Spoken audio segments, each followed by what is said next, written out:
If you are a fan of professional wrestling and are from the state of Virginia, you've probably heard this name before. Bruiser Graham. Me and Bruiser.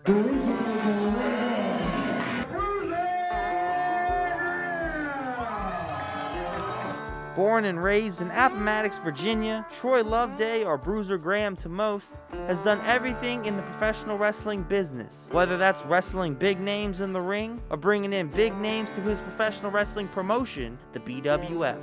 Hello, my name is Troy Loveday, better known as Bruiser Graham. This is the story of Bruiser Graham.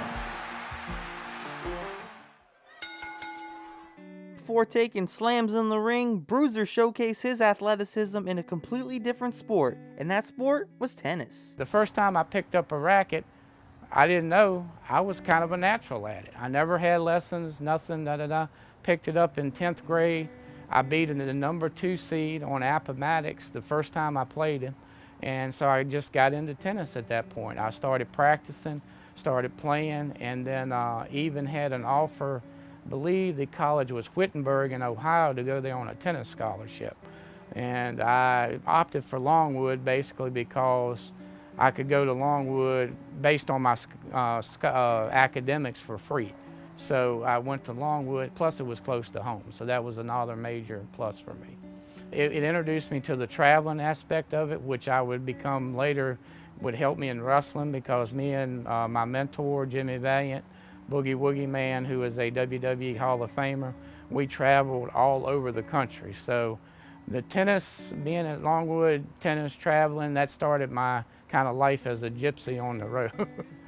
When I was little, I was always interested in it. I guess when my mom and dad watched it and my grandparents watched it, so I kind of grew up watching wrestling. And as a kid, of course, you're always attracted to the movement, the excitement, the screaming, yelling, and I got hooked on it. My dad took me to some live events.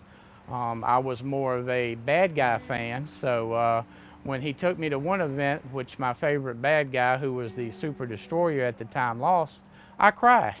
And so then I knew I was hooked on it, because if you go to something as a kid and you're passionate about it, you're going to have some strong emotions. And ever since that day, I was hooked. Well, my mentor, Jimmy Valiant, who I mentioned several times, he used to have a guy in Indianapolis called the Bruiser, who was a promoter, and back in the day, and him and Crusher were a big tag team, Bruiser and Crusher. So he wanted me to kind of carry on that legacy, and so he gave me Bruiser, and I always liked Superstar Billy Graham. The influences were my dad taking me to the matches early, watching it on television. As far as the wrestlers go, I was a big Bobby Eaton fan. I did like Terry Taylor. Of course, Ric Flair, just for the promos, and but as far as the actual technical wrestling, I always liked the Midnight Express tag team wrestling, Bobby Eaton. That was one of my bigger influences growing up. Being a veteran in the wrestling business, Bruiser has wrestled just about everybody, from TNA's James Storm, the Animal Batista, Sid Vicious, the Boogie Woogie Man Jimmy Valiant, Midnight Express, Mr. Perfect Kurt Hennig, Jerry the King Lawler, and even the Hardy Boys. Professional wrestling has also given Bruiser the time to make a lot of friends in the business, one of which is known as the Showcase. My name is the Showcase Rick Kelly. I've known Bruiser for 25 years. And, I've wrestled him, wrestled against him, wrestled with him, wrestled on shows with him. And, we've been in the same ring together hundreds of times. He's just an all-around class guy, man. He's honest. He'll tell you, to your face whether you like it or not. He's going to tell you the honest answer. He's not going to jive you. He's not going to bullshit you. He's going to give you a straight up answer, and he's good at what he does. And he's like me, he's not a big high flyer, but he can get in there and he can work his ass off. And I've seen him for so many years just go in there and just take guys to school. BWF is the Bruiser Wrestling Federation. It was actually started, our first event was run in 2002 under our promotion. The reason it got started was because I had tried to run another event in 2001, which I did with another promotion, NAWA. And after I ran with them, they wanted to do certain matches and I wanted to do certain matches. So I said, well, I'll just start my own.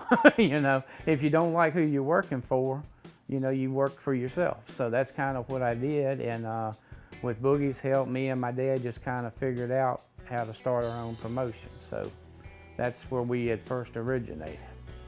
I'm Matthew Moychek, aka Emmerich Gaunt of the BWF.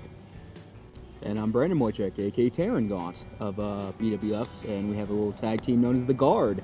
Oh, he's a mentor, just a great trainer. He's bestowed a bunch of knowledge onto us, you know, enough to where do we think we know what we're doing. At least starting to. Yeah, but he's no, he's great. He makes you feel comfortable. You know, not just as a business partner, but as someone that actually wants to see you succeed. He's very And he cares about this business, and you could definitely see that, and he's trying to kind of help progress it, and we appreciate that because we want to learn as much as we can about it. yeah, he's been here for 25 years, so he's willing to share all of that knowledge with, I mean, really anyone that's around. Yeah, he's a great guy. Can't thank him enough. Well, I think just the connection that I have to the fans, whether it's good, bad, or, you know, I'm not going to just let someone sit there and, if I can help it, not get emotionally involved in the match. Either they're going to want to see me win, or they're going to want somebody to kick my butt, you know. I mean, it's just, and if somebody does kick my butt, you know, they're happy, you know, if at the end. But if I end up as a good guy winning, they're happy. So just to be emotionally invested in what I'm doing out there. Being from the area, I've seen many BWF matches, but Bruiser especially, he's put a lot of heart into everything he's done with every show I've seen. I mean, he puts a lot of care into every show he does, and the audience can really see that every time they see him. The one thing we wanted to do is give back to the community, of course. Provide entertainment, and that's not usually provided. You know, when you go to a smaller town and you want to do a show once a year, twice a year, that, you know, they don't get to see that just on television, but they can see us in person.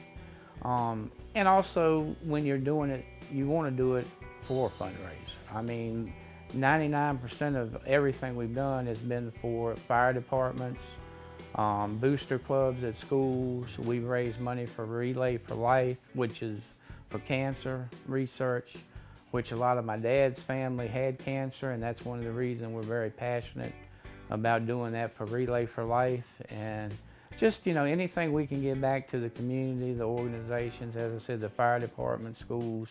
We really love to do the fundraisers because everybody gets something out of it, and we have a good time. I would say what's next for me at this point, I'm in my early 50s, and what I want to do is keep going with my promotion. I want to keep wrestling sporadically. I have a nephew who's 7. It would be wonderful for me to have a tag team match with him when he gets 18. So, you know, I won't say I'm going to retire. I will definitely slow down. But, you know, I have, you know, I've always wanted something like that where it's kind of a legacy thing. You know, a lot of my things that I do in my life are about my legacy. And, you know, just to pass on the knowledge, what I've been through at a different kind of time, different generation. And if I can embed that in some of the younger generation, the knowledge of the older school to pass on to the newer school, it'll work. And that's what I kind of want to do. I just kind of want to pass that knowledge on now.